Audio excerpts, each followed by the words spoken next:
দিদি ভাই, তুমি যে ফেসবুকে ভিডিও বানাও, তুমি কি একবারও টাকা পেয়েছো? কত টাকা পেয়েছো? তো আজকে আমি সেটাই তোমাদের সঙ্গে শেয়ার করব এই ব্লগে, যে আমি ফেসবুক থেকে টাকা পেয়েছি কি না এবং কত টাকা পেয়েছি। তো হ্যালো এভরিওয়ান, সবাই কেমন আছো? তো সবাইকে জানাই গুড মর্নিং। তো দেখো, এখন আমি ঘুম থেকে উঠে গেলাম, আর ঘুম থেকে উঠেই কিন্তু আমার প্রথম কাজ হচ্ছে জানলাটা খোলা। তো দেখো, জানলাটা খুলে নিলাম। এখন আমি বাইরের কাজ সেরে চলে আসলাম দেখো ঘরটা ঝাড় দেওয়ার জন্য। তো ঘরটা এখন ঝাড় দিয়ে নেব। আর তোমরা তো দেখে বুঝতেই পারছো যে উঠতে অনেকটাই বেলা হয়ে গেছে। আর কি বলো তো, আমি মানে প্রথম থেকেই আমি কোনোদিনই ভোরবেলা উঠতে পারি না। ভোরবেলা কিন্তু ওঠা ভালো, কিন্তু আমি মানে ভাবি, রাতে যখন ঘুমাই তখন ভাবি যে আমি ভোরবেলা উঠবো, অ্যালার্ম দিয়ে রাখবো, কিন্তু তবুও আমি উঠতে পারি না, জানি না কেন। জানো তো, আমার পিসিওডির সমস্যা আছে। তবু আমি ভাবি যে ভোরবেলা উঠবো, কিন্তু উঠতে পারি না। তো আমি যখনই উঠি তখনই সমস্ত বাসি কাজ সেরে আমি হচ্ছে একটু এক্সারসাইজ করি। আর সব দিন তো এক্সারসাইজ করা সম্ভব হয় না, যেহেতু আমার একটা ছোটো বাচ্চা আছে, তো সকালে সম্ভব হয় না। যেদিন আমি সকালে করতে পারি না সেদিন আমি বিকেলবেলা করি। তো দেখো, এখন চলে আসলাম রান্নাঘরে। তো রান্নাঘরটা এখন ঝাড় দিয়ে নেব। তো তার আগে সকালের মানে রাতে আমি থালা বাসনগুলো ধুয়ে রেখেছিলাম, তো সেইগুলো এখন জল ঝরিয়ে ঝুড়ির মধ্যে রেখে দিলাম। আর তোমরা তো আমার গলার ভয়েস শুনেই বুঝতে পারছো যে আমার কতটা ঠান্ডা লেগে আছে। আমার অনেক দিন ধরেই ঠান্ডা লেগে আছে।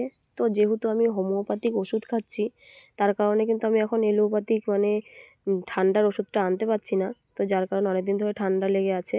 তো দেখো, ঘরটাও 2-3 দিন ধরে লেপতে পারছি না। আমরা কিন্তু বেশ কদিন ধরেই এই ঘরে রাতে আর থাকছি না, কারণ বেশ কদিন ধরেই কি বলতো, সারাদিন রোদ যাচ্ছে আর বিকেলেই ঝড় বৃষ্টি হচ্ছে। ঝড় না হলেও কিন্তু বৃষ্টিটা হচ্ছে প্রতিদিন, প্রায় টানা 1 সপ্তাহ ধরে। তো যার কারণে এই ঘরে এখন আর রাতে থাকছি না। আর তোমরা তো জানোই, যখন প্রচুর গরম পড়ে রাতে, যখন ওই ঘরে মানে পাকা ঘরে আর থাকা যায় না, তখন কিন্তু এসে আমরা এই টিনের ঘরে থাকি।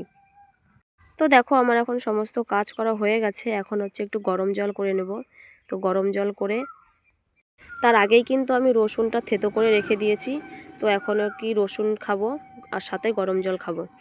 রসুন কিন্তু আমি প্রতিদিনই খাই না, কিন্তু সপ্তাহে 2-3 দিন খাই। এটা কিন্তু বেশ খালি পেটে খাওয়া বেশ উপকার শরীরের পক্ষে। তো প্রতিদিন খাওয়া হয় না, কিন্তু সপ্তাহে 2-3 দিন আমি খাই।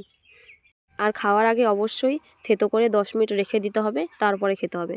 তো দেখো, রসুনটা খেয়ে এখন আমি ব্রাশ করে নেব। জানো তো, আমার যখন প্রথম পিসিওডির সমস্যা ধরা পড়লো, তখন কিন্তু আমার বেশ সমস্যা হচ্ছিল।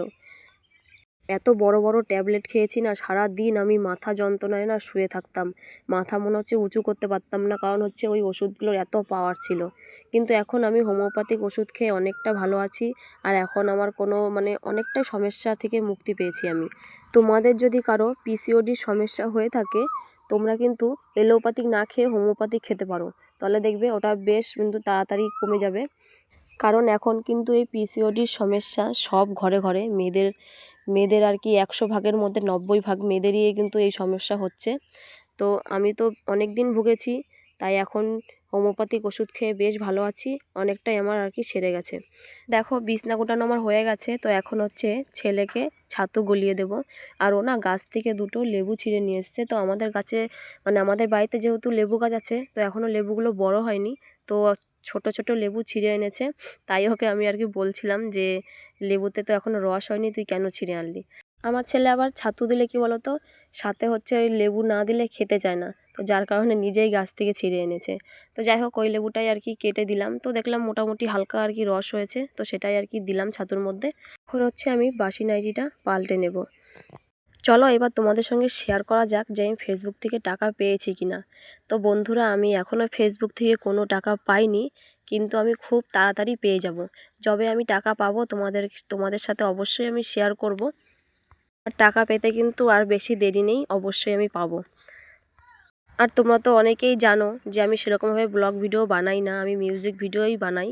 তো এখন থেকে ব্লগ ভিডিও দেওয়ার চেষ্টা করব। আর তোমরা যারা আমাকে ভালোবাসো, অবশ্যই আমার ব্লগ ভিডিও দেখবে। তো বন্ধুরা, সবাই ভালো থেকো, টাটা।